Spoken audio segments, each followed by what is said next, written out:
Finlandia propuso la celebración de este año como el de la sanidad vegetal. Esto en atención a que las plagas y enfermedades no llevan pasaportes ni observan los requisitos de inmigración, y por lo tanto, la prevención de la propagación de tales organismos es un compromiso internacional. El cultivo de aguacate en Puebla provocaría estrés hídrico, deforestación y captación del crimen. Así lo afirma el Instituto de Recursos Mundiales. La Asociación de Productores Exportadores de Aguacate de México realiza una alianza estratégica para aumentar los consumidores de este fruto. La siembra en superficie sin laboreo, la prevención de la erosión, especies de ciclo muy corto, reducción de competencia por agua con el cultivo, reducción de costes, autosiembra anual y un mejor control biológico de plagas son solo algunos de los beneficios que reporta la implantación de cubiertas vegetales, en este caso, el rastrojo.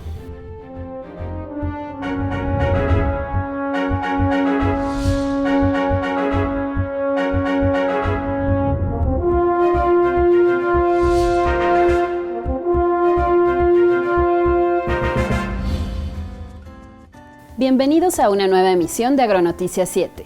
Esta es la información. El Instituto de Recursos Mundiales afirma que el cultivo de aguacate en Puebla provoca no solo estrés hídrico, sino también deforestación y captación del crimen. Debido al incremento en la última década de hasta 40% de la producción de aguacate en el estado de Puebla, el Instituto de Recursos Mundiales, WRI por sus siglas en inglés, alertó a las autoridades que el auge del cultivo y la expansión de la plantación generan problemas ambientales y sociales en las comunidades de su origen campesino, asociado a la cooptación de la producción para el crimen organizado. A través del organismo internacional, informó que se han identificado casos de cambio de uso de suelo para la siembra de huertas de aguacate, incluyendo zonas de amortiguamiento de áreas naturales protegidas, lo que ha generado conflictos por estrés hídrico en pueblos aledaños. Esto se debe a que la producción de aguacate tiene mayor demanda hídrica que la vegetación nativa y permite menos filtración a los mantos acuíferos. Además, la siembra de árboles de aguacate causa que se filtre menos agua hacia los acuíferos, aunado a que la deforestación asociada al cultivo aumenta el nivel de riesgo relacionado con erosión y desbordamiento de ríos. En la capital poblana se consume anualmente entre 40 y 80% de sus reservas de agua. De 2009 a la fecha, el aguacate mexicano ha tenido una década de creciente popularidad. Con una producción de casi 2.2 millones de toneladas, México es el mayor productor a nivel mundial. La demanda de aguacate continuará creciendo, aunque la capacidad de producción sustentable en Michoacán, el principal productor nacional, se acerca a su límite. Por lo que proponen impulsar herramientas de mercado que premien las buenas prácticas agrícolas como esquemas de certificación sustentable para salvaguardar la riqueza de los bosques mexicanos y asegurar la continuidad del capital natural nacional.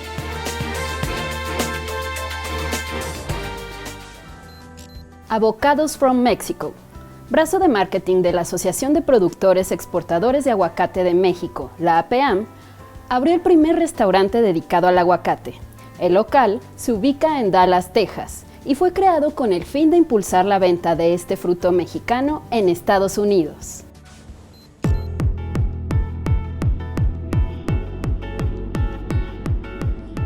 La Asociación de Productores y Empacadores Exportadores de Aguacate de México, APAM, mantiene una intensa estrategia de promoción en su principal mercado, Estados Unidos, país al que se envía más del 84% de toda la producción del fruto proveniente de Michoacán.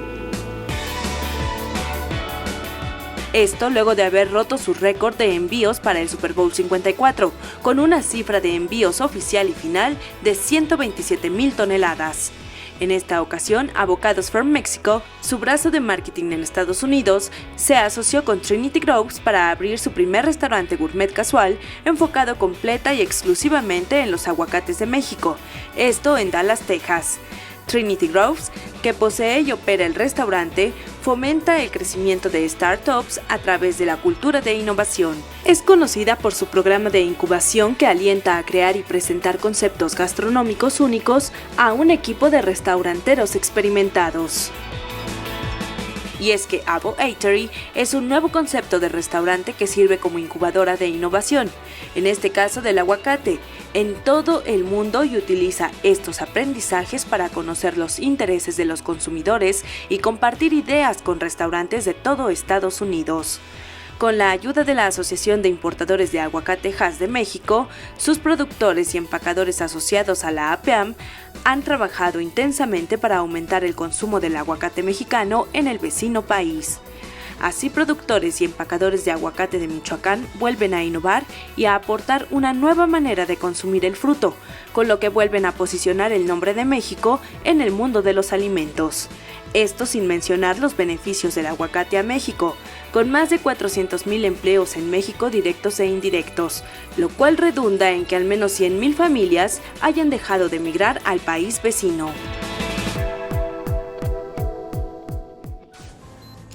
La salud de las plantas está cada vez más amenazada.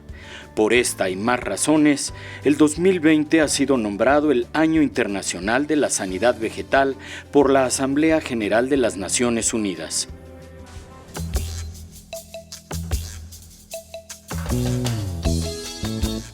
Las plantas constituyen el 80% de los alimentos que comemos y producen el 98% del oxígeno que respiramos. Las plantas suponen la base fundamental para la vida en la Tierra y son el pilar más importante de la nutrición humana. Pero contar con las plantas sanas no es algo que podamos dar por supuesto. Sin embargo, se enfrentan a la amenaza constante y creciente de plagas y enfermedades, y cada año un 40% de los cultivos alimentarios a nivel mundial se pierden a causa de plagas y enfermedades de las plantas, haciendo que millones de personas padezcan hambre y perjudica gravemente a la agricultura, principal fuente de ingresos de comunidades rurales pobres. Por tal motivo, la FAO estableció este 2020 como el Año Internacional de la Sanidad Vegetal, para concientizar al mundo de proteger la salud de las plantas, para erradicar el hambre, reducir la pobreza, proteger el medio ambiente e impulsar el desarrollo económico. Este año hará hincapié en la prevención y la protección, y la función que cada uno podemos desempeñar para garantizar y promover la sanidad vegetal. Los objetivos clave son crear conciencia sobre la importancia de las plantas sanas para lograr una Agenda 2030 para el desarrollo sostenible, destacar el impacto de la sanidad vegetal en la seguridad alimentaria y las funciones ecosistémicas, y compartir las mejores prácticas sobre cómo mantener las plantas sanas al tiempo que se protege el medio ambiente. Mantener las plantas o los productos vegetales libres de plagas y enfermedades ayuda además a facilitar el comercio y garantiza el acceso a los mercados, en especial para los países en desarrollo. Para ello es importante reforzar los reglamentos y normas fitosanitarias armonizados a nivel internacional. El discurso culinario y cinematográfico a lo largo de la historia del cine mexicano ha ocupado vastos y buenos guiones. Vamos a ver algunos de ellos en Agrocultura. La comida en el cine mexicano. Me he de comer esa tuna. Escrita y dirigida en 1945 por Miguel Zacarías y música de Manuel Esperón. Cuenta en su reparto a Jorge Negrete, María Elena Márquez, Antonio Badú, Enrique Herrera, Armando Soto La Marina y Mimi Derba. Comedia romántica campirana en donde dos rancheros, Rafael y Ernesto, compiten por el amor de Carmen, una bella muchacha que estudia en un internado para señoritas. Guadalajara en un llano, México en una laguna. Guadalajara en un llano, México en una laguna. Me dejó comer esa tuna, me dejó comer esa tuna, me dejó comer esa tuna, aunque me espine la mano.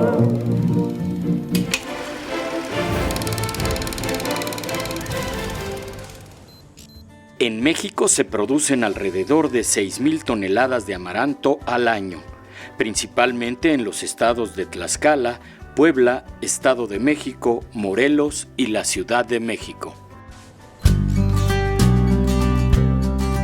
Con un largo historial, nombre gozoso y delicado sabor, la alegría o semilla del amaranto llegó a nuestros días en deliciosa palanqueta. La arqueología encontró vestigios de la planta de más de 5.000 años antes de Cristo, como los de Zoapilco en la Cuenca de México. Nativo de México y Centroamérica, el amaranto desarrolló desde tiempos precolombinos en climas templados y tropicales de nuestro país 3 diferentes géneros de un total de 60, entre más de 800 especies muy diversificadas entre sí. Por sus notables cualidades alimenticias, forrajeras, medicinales, industriales y demás, hoy se cultiva en Estados Unidos y Nepal, China e India, entre otros países. Si bien el uso más extendido del huautli, nombre que se le daba antiguamente, es como cereal suavemente tostado, sus hojas se preparan como quintoniles y su semilla en mazapanes, harinas, pinole, atoles, horchatas, hojuelas, panqués y gelatinas, pero también toda la planta se utiliza con fines de ornato. La industria obtiene materia prima alimenticia para enriquecer harinas, concentrados, aceites, almidones y colorantes, y para la cosmetología, la química y la farmacéutica, entre otros. Los aztecas convertían el zoatli, la semilla molida y amasada con miel de maguey, y elaboraban panes con forma de Tezcatlipoca, Quetzalcóatl, Tlaloc, Coatlicue, entre otras deidades que así personificaban para sacralizar su carne y consumirla con gran reverencia en actos rituales. Cultivo y consumo del amaranto fue prohibido hasta casi desaparecer, pero conservado en zonas apartadas de la conquista. Hoy prevalece en Puebla, el mayor productor, Morelos, Tlaxcala, Ciudad de México, Estado de México y Guanajuato. El amaranto contiene más proteínas que el maíz y el arroz, y 80% más que el trigo. Las vitaminas A, B, C, B1, B2 y B3, ácido fólico, calcio, hierro y fósforo, y es rica fuente de aminoácidos como la lisina. Es uno de los alimentos más completos. Se le inscribe entre los 36 cultivos más prometedores del mundo y como el mejor alimento de origen vegetal para consumo humano. Así que disfrutar de una palanqueta de amaranto no solo es un paliativo para el hambre, sino una alegría para el cuerpo y el alma. En menos de una década, una empresa guanajuatense que produce pimiento morrón en invernaderos de alta tecnología creció de 10 hectáreas a 40 y en los próximos 5 años planea alcanzar las 150 hectáreas.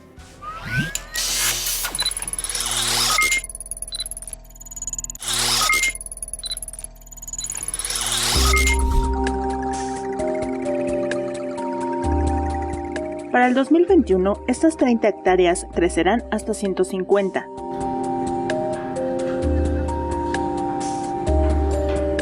De 430 empleos directos que actualmente generan, crecerán hasta 3.000, más 630 indirectos. Ubicada en Guanajuato, casi al límite con San Luis Potosí, Hortícola Cimarrón es una empresa productora de pimiento en invernaderos de alta tecnología. Iniciaron en el 2007 con 10 hectáreas, a finales del 2008 aumentaron a 20 y para el 2010 crecieron a 30. La próxima cosecha la iniciarán con 10 hectáreas más y tienen un plan de expansión para los próximos 5 años, para lo que invertirán $250 millones. Será una fuente importante de empleo para la zona, explica el gerente de comercialización y logística, José María Beltrán. Que lo que necesita es inversión, que lo que necesitan es generación de empleos y lo que vamos a tener es eso, generar empleos para la gente, generar oportunidades para nuestra nación en esta zona. La tecnología es francesa con automatización holandesa, con la que tienen uso eficiente del agua. Otra de las características que ofrecen es la trazabilidad del producto.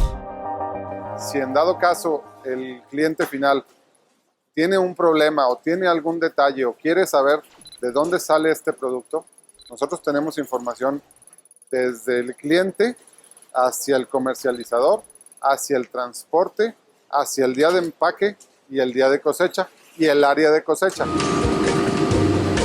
El pimiento rojo, amarillo y naranja es de exportación, principalmente a Estados Unidos. Exportamos cerca del 95-97% de nuestro producto.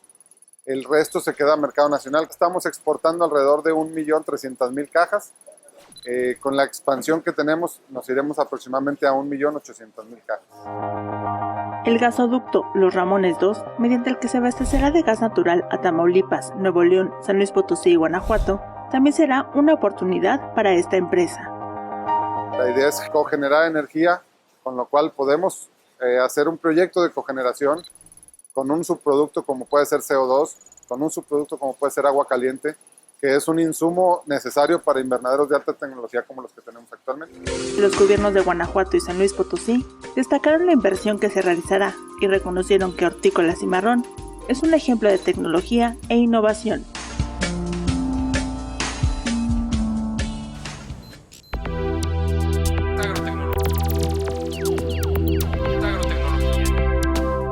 ¿Qué tal? Esto es Agrotecnología.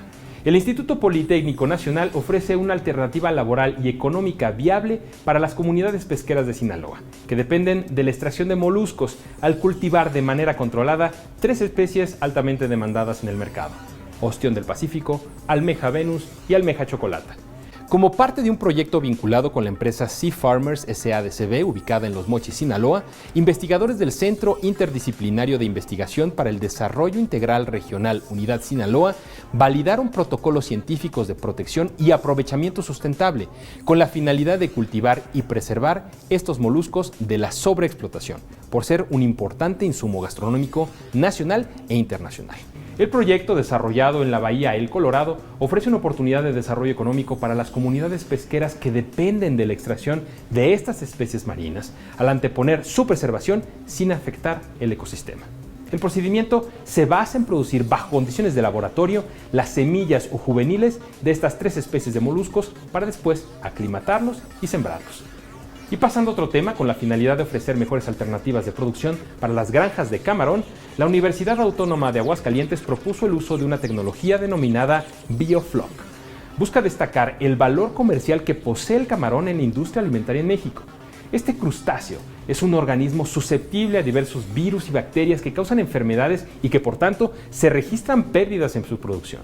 BioFloc consiste en aprovechar las comunidades de bacterias del agua donde se crían los camarones.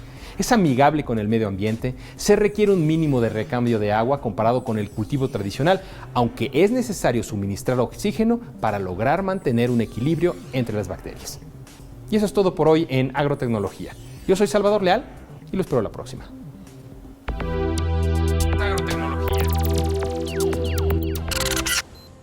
El uso del rastrojo ha resultado ser de las medidas más efectivas, no solo para evitar la erosión, también mejora la retención de humedad y es fuente continua de nutrientes para la vida en el suelo, estimulando el crecimiento poblacional y el funcionamiento de los organismos en él. En la región Ciénega, en Jalisco, es poco común que el rastrojo de maíz sea incorporado con intención de mejorar el suelo. Generalmente se empaca y destina a la alimentación del ganado, sobre todo en épocas de estiaje. Por otro lado, los residuos del trigo comúnmente se queman para iniciar la preparación de la tierra del siguiente ciclo agrícola, lo que además de ocasionar pérdida de organismos benéficos, materia orgánica y nutrientes del suelo, contribuye a la emisión de gases de efecto invernadero. Como parte de la colaboración entre Xochicentli AC y el Centro Internacional de Mejoramiento de Maíz y Trigo a través del Hub Bajío, se promueve la agricultura de conservación, sistema en que el manejo de rastrojos juega un papel importante, como alternativa para evitar prácticas de la agricultura convencional que degradan los suelos. Se estima que los cereales son los cultivos que generan la mayor cantidad de rastrojos. El cultivo de maíz en particular genera grandes volúmenes. En agricultura de conservación, los rastrojos se emplean como mejoradores de suelo al dejarlos como cobertura. Esta práctica disminuye el efecto de la erosión, conserva la humedad del suelo y contribuye a controlar malezas. También brinda a las personas dedicadas a la producción agrícola la oportunidad de incrementar a mediano plazo el contenido de materia orgánica del suelo y hacerlo más fértil, al devolverle parte de los elementos que son extraídos por los cultivos. Por esto, la recomendación es dejar al menos 30% de los residuos de cosecha como cobertura. gracias al manejo de rastrojos y la difusión de diversas prácticas sustentables a través de la infraestructura del Hub Bajío en la región, las productoras y los productores pueden observar cambios positivos tanto en el suelo como en los cultivos. Asimismo, concuerdan en que el sistema genera ahorros para evitar los pasos de maquinaria necesarios en el sistema convencional y por la disminución de herbicidas, de 3 a una sola aplicación, además de los beneficios que esto conlleva para la salud y el ambiente. En el caso del trigo, también se observa una disminución en el volumen de agua y el tiempo invertido en el riego. Para regar 1.5 hectáreas se tardan aproximadamente 2 días bajo el sistema convencional, pero este tiempo se ha reducido a un solo día con agricultura de conservación. Además, comentan que debido a la presencia del rastrojo, se conserva la humedad por más tiempo en la parcela.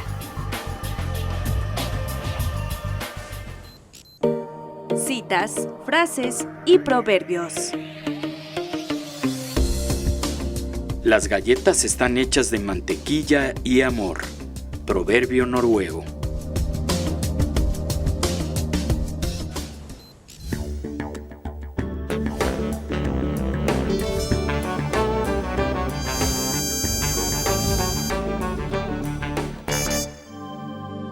La leche de alpiste va ganando terreno como alimento light.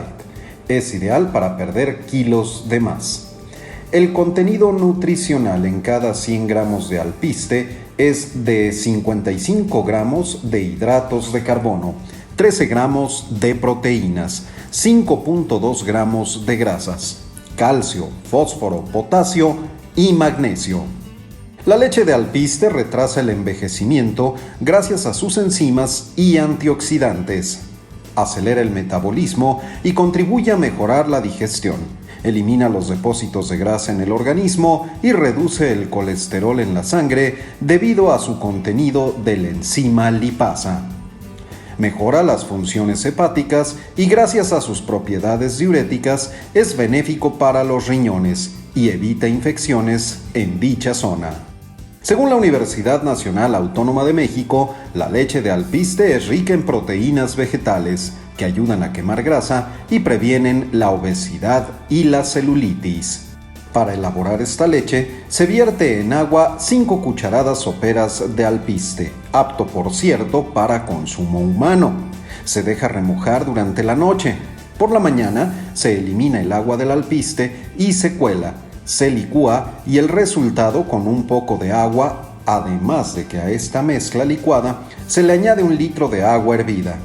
Una vez fría, se vuelve a licuar por unos minutos. Esta mezcla obtenida primero con un colador metálico y después con uno de tela, nos proporciona aproximadamente 1 litro de leche y dura algunos días. Es recomendable beber 2 vasos pequeños al día en ayunas y después de comer. Es importante que no se le añada azúcar o fruta, ya que los ácidos de la misma destruyen las enzimas del alpiste. Y esto es todo por hoy en Agrosalud. Del planteamiento ¿Cómo reaccionan las plantas ante la carencia de fósforo?, surgió la empresa mexicana Stella Genomics, donde han desarrollado una plataforma patentada que permite una agricultura sostenible y con reducción de uso de herbicidas.